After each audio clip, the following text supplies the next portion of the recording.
Okay, what's up everybody? So some of you guys wanted me to do a quick tutorial on the SFP Swordsmith system, how to use the key discovery there. Let's go there real quick. We're gonna go just real quick. We're not gonna take too much time. By the way, if you guys are not yet members of our SFP community, please become members of our SFP community at sfpswordsmith.com. You guys can go there. Link is in the description box. You guys can sign up as a free member if you guys want to. But if you guys want access to the key discovery part of our SFP Swordsmith system, you guys got to sign up as a monthly supporter, as a swordsmith. And you guys will be able to unlock swordsmith courses, plus many other things like the swordsmith key discovery system that we have there. So without further ado, let's go to our swordsmith key discovery system. Where is it now? Okay, this is the swordsmith. This is where all the things are going to be. Of course, we can chat there if you guys want. You guys can suggest some keys. If you guys have, discovered some keys that you guys want to suggest, you guys can suggest it there. These are some of the lessons that we have: the stage 1 lesson, stage 2, stage 3. And by the way, the SFP Swordsmith system is there's only 3 stages. But here is the keys. Okay, so let's say, first of all, let's pray. Father in heaven, we thank you again, Father, for giving us this opportunity to do this quick little tutorial on how to study the Bible using this system, Father. Please be with us now, Father, and help us so that we can learn and also teach others how to read and study the Bible. We ask this in Jesus' name. Amen. All right, guys. Here it is. Go to keys. Let's say if we go to sword, let's go to our e-sword real quick. Okay. Let's say we can go, let's go to Revelation 17. In Revelation 17, we find a woman there, right? And it says, "And there came one of the 7 angels which had 7 vials, and talked with me, saying unto me, Come hither, and I will show unto thee the judgment of the great whore." That's a woman. A whore is a woman that cheats on her husband, that sitteth upon many waters. Okay, so you guys know that this is symbolic. If you guys go to Revelation 1 verse 1, I've said this before, the revelation of Jesus Christ, which God gave unto him to show unto his servants things which must shortly come to pass. That means prophecy. And he sent and signified, that means this is symbolic. He sent and signified it by his angel unto his servant John. Okay, so this whole thing, I would say 98% of the book of Revelation, 95% of the book of Revelation, maybe even 100% of the book of Revelation is symbolic, but it has elements of it being literal. But if we go to Revelation 17 and we read about a whore that sitteth on many waters. Now let's keep going. "With whom the kings of the earth have committed fornication, and the inhabitants of the earth have been made drunk with the wine of her fornication. So he carried me away in the spirit into the wilderness, and I saw a woman sit upon a scarlet-colored beast, having full of the names of blasphemy, having 7 heads and 10 horns. And the woman was arrayed in purple and scarlet color, and decked with gold and precious stones and pearls, having a golden cup in her hand, full of abominations and the filthiness of her fornication. And upon her forehead was a name written, Mystery, Babylon the Great, the mother of harlots and abominations of the earth." So this woman, this symbolic woman in the Bible, is also called a harlot, right? Or a whore, the great whore, it says. Okay, so this woman is also called a whore. So what we can gather from just reading these 5 verses is that the woman that's sitting on top of the beast is also called a whore or a harlot. Okay, now what is a woman in the Bible? Is this a literal woman? We know that this is not a literal woman, right? What is a woman a symbol of in the Bible? Well, now it's time for us to go to SFP Swordsmith key discovery. So we're gonna go on here, we're gonna type woman, and see what we come up with. Now, there are many, there are many things that we can go to here. We can go to this. What is a woman described as? The woman is described as beautiful in 2 Samuel 11 verse 2. Why is she called beautiful? Well, because look at this. And it came to pass in an eventide that David arose from off his bed and walked upon the water of the king's house, and from the roof he saw a woman washing herself, and the woman was very beautiful to look upon. So this woman was literally very beautiful to look upon, but we can also see that this woman was washing herself, and this is also symbolic. What does it mean to wash yourself? But let's not get into that. A woman is also wise. In 2 Samuel 20 verse 16, there's a woman there that's called wise. There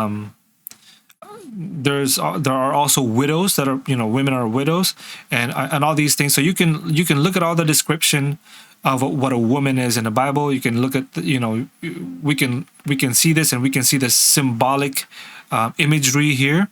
But we can also go to this called swordsmith symbolism. So if we go to swordsmith symbolism, if we want to know what this woman of Revelation 17, who this woman of Revelation 17 is, we can look at all these things to see what a woman is. Or I've already done the homework for you guys. You guys can check this out. Go to woman/swordsmith symbolism, and then go here where it says what a woman is in the Bible. So a woman is God's congregation. According to Jeremiah 6 and verse 2, I have likened the daughter of Zion, which is Israel, to a comely and delicate woman. So the daughter of Zion, Israel, or God's congregation, God's church, is called a woman. Ephesians 5 verse 25, husbands, love your wives, even as Christ also loved the church and gave himself for it. So in the Bible, a woman is symbolic for the church. Okay, so if you go back to Revelation 17, we see that there is a woman, and we see that this woman has to represent a church. What kind of church?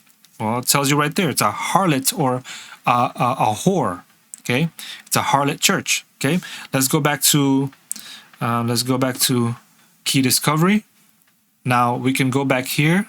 We can go down. It says harlot. So this woman, a woman is also a harlot, right? Some women out there are harlots. Well, look what it says. If you guys see that there is this, it's a link symbol here. That means that if there's a link symbol there, this whole verse is linked. We linked this whole verse to another verse. And there's a reason why, but we can read this whole thing. We read this already. This is again talking about the great whore, which is the harlot of Revelation 17. There are many things here we can look at. We can look at this woman being arrayed in purple and scarlet and decked with gold and precious stones and pearls. I mean, we can look at that too if we want to, but we don't really have time to look at that right now. But right now we can go to verse 5 here. It says, upon her forehead was a name written, Mystery Babylon the Great, the mother of harlots and abomination of the earth. So we can see that this woman of Revelation 17 is a harlot. Okay, so we linked down here, see harlot, swordsmith symbolism. So we're going to click on that. Boom. And here we are going to see all the characteristics of what a harlot is in the Bible. A harlot is proud. That's in Ezekiel 16 verses 14 and 15. A harlot is boastful. That's in Ezekiel 16 verses 16. Verse 16. The harlot engages in idolatry. That's in Ezekiel 16 verse 17. And here we're going to take a look at this. 17 and 18, it says, thou hast also taken thy fair jewels of my gold and of my silver, which I have given thee, and madest thyself images of men. So what is this images of men? That's idolatry. Those are idols. And didst commit whoredom with them. Okay?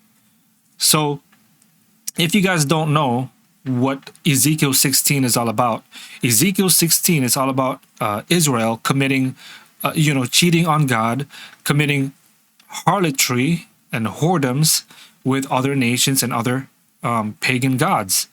And here it specifically says, God specifically says that they were making themselves images of men using the gold and the silver. They're making themselves images of men. That's idolatry. And then it says, and didst commit whoredom with them. So this is idolatry. Okay, now look what it says. And tookest thy broidered garments and coveredst them, and thou hast set mine oil and mine incense before them. Now what does that mean? So again, we can go, remember, we can go to Revelation 17 again. Remember, we're trying to figure out who is this woman that sits, or the great whore that sits on top of this beast, and which sits on top of the waters. Okay, it says that it's a harlot. Okay, now we can think, okay, this is a harlot. Well, what does the Bible say about harlots, right? And then that's the reason why we went here. What is a harlot? What are the characteristics of a harlot? Okay, so if we're gonna figure out who the harlot is of Revelation 17, we have to know the description and characteristics of what a harlot is according to the Bible. And according to the Bible, a harlot is a church or congregation that is proud. A harlot is a congregation that is boastful. A harlot is a congregation that engages in idolatry. It bows down to idols. What else? It says that it says something specific here. It says that they were let's blow this up, that they were setting God's oil and incense before these idols. And this is why I put on here, see, incense, typical. What is an incense in the Bible? What is the incense symbolic of in the Bible?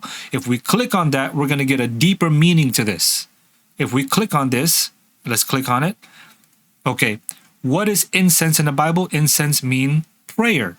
In Psalm 141 verse 2 and in Revelation 8 verses 3 and 4, it tells us, look what it says, let my prayer be set forth before thee as incense, and the lifting up of mine hands as the evening sacrifice. So incense in the Bible means prayer. In Revelation 8 verses 3 and 4, it says, and another angel came and stood at the altar having a golden censer. If you guys don't know, in that golden censer was incense. And there was given unto him much incense, that he should offer it with the prayers of all the saints upon the golden altar which was before the throne. And the smoke of the incense which came with the prayers of the saints ascended up before God out of the angel's hand. So incense in the Bible, according to the Bible, incense is symbolic for prayer. The smoke that comes out of the incense, symbolic for prayer. Okay. Now, if you go back to the harlot, the definition of a harlot or the description of a harlot, it says here that they were taking those incense and setting them before these idols. So what were they doing then? What were they doing? They were taking the incense, setting it before idols. What were they doing? They were praying to these idols. Okay, they were praying to these idols. And that is why God called them whore or whoredom. He said that they were committing whoredom with these images of men. They were praying to these idols. Okay, and so let's go back to Revelation 17. Now we know what a harlot is. Okay. Now we can apply those descriptions of what a harlot is according to the Old Testament in the Bible. We can apply them to the harlot here in Revelation 17. We can know that this harlot is the reason why she's a harlot is because she's boastful, she's proud, and she is bowing down to idols, and she is praying to idols. So then, who is this harlot of Revelation 17? Now we have more clues, right? We have more things to break down here. We have more things to look up. Like, she has a golden cup in her hand, full of the abominations and the filthiness of her fornication. So now we can look up what is abominations in the Bible, and we can go to the key discovery. We can go to key discovery now, and we can look up, we can look up abominations. I don't think I put anything for abominations yet. We can look up abominations. Yeah, I didn't put anything for abominations yet, but that would be the process. If you guys want to learn more about what who exactly this harlot is in Revelation 17, you guys want to pinpoint it more, you guys can look up abominations. What else? What else can we look up? We can look up that golden cup. I'm sure I didn't put that on there yet. We can look up fornication. What does it mean that the woman committed fornication? We can look up purple and scarlet color and decked with gold and precious stones. All these things we can look up. We can also look up blasphemy, because it's sitting on top of the beast that is full of blasphemy. We can look up wine. What is wine a symbol of in the Bible? We can look up, what else can we look up? We can look up the waters, because it is sitting on top of the waters. What is waters a symbol of in the Bible? All these things that we can look up. Specifically, abominations, fornication, the golden cup. Now we know what a harlot is in the Bible. We applied what a harlot is to this harlot of Revelation 17. All these things really is to pinpoint, to have a pinpoint definition of who this harlot is in Revelation 17. Now we have more clues. We have clues. We know that the harlot is bowing down to idols, and she is praying to idols. There's only one entity, there's only one church entity in the world that commit these kinds of abominations, right? And we didn't even look up abominations, and we didn't even look up golden cup, and we didn't even look up fornication. We didn't even look those up. But that's pretty much how you use the key discovery. The key discovery of the swordsmith system. Okay, that's how you use it. You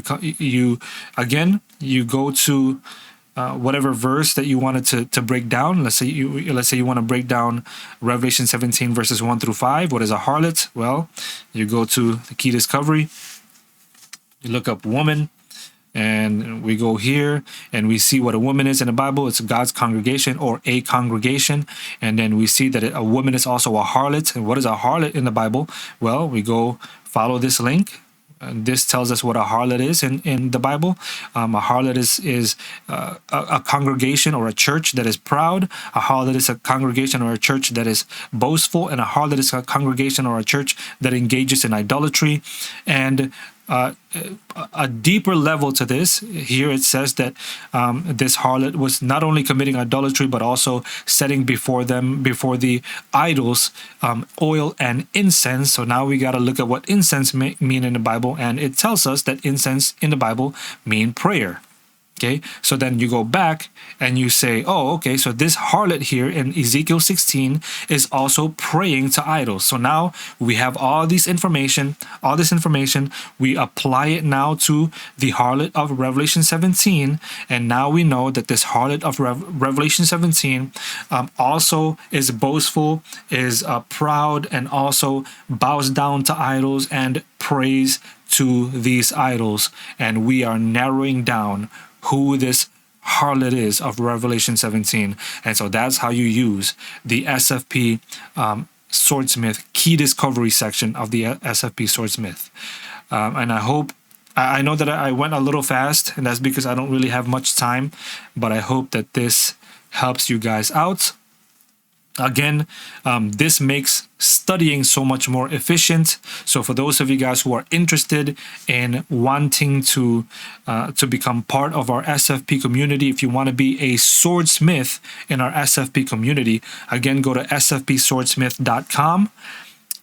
And then you guys can sign up. You guys can sign up as a free member there. You guys can chat with us there if you guys want to, or if you guys want access to the key discovery and other swordsmith courses, you guys can sign up as a paid member, which is really, you guys are really supporting us monthly so that we can do these things. Okay, and you can become a swordsmith, and you guys can unlock the swordsmith courses and swordsmith key discovery system there. I hope that I didn't breeze right past this.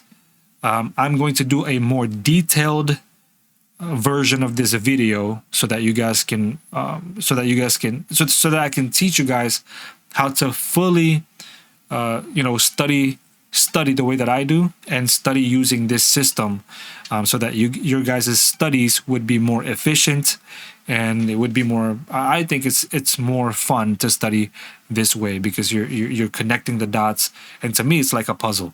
And so again, if you guys want to be part of this community, if you guys want to become swordsmiths or SFP swordsmiths, again, you guys can sign up at sfpswordsmith.com. The link is in the description box below. Thank you guys again. Praise God always. See you guys on the next one. Peace. Avocado grease. Bang. The Mark of the Beast. What is it all about? Now, this subject is probably one of the most debated when it comes to end time events. Is it a microchip or a tattoo that people are forced to wear in their foreheads or right hand?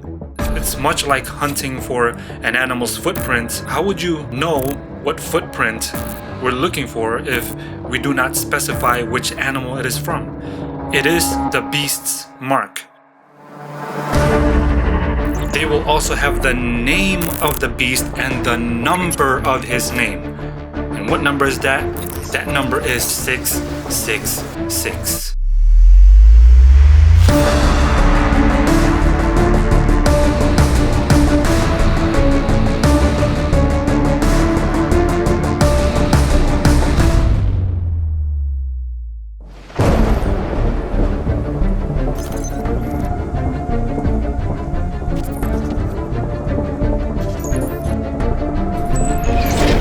Now it's time for us to really dig deep and figure out what is the papacy's mark of authority.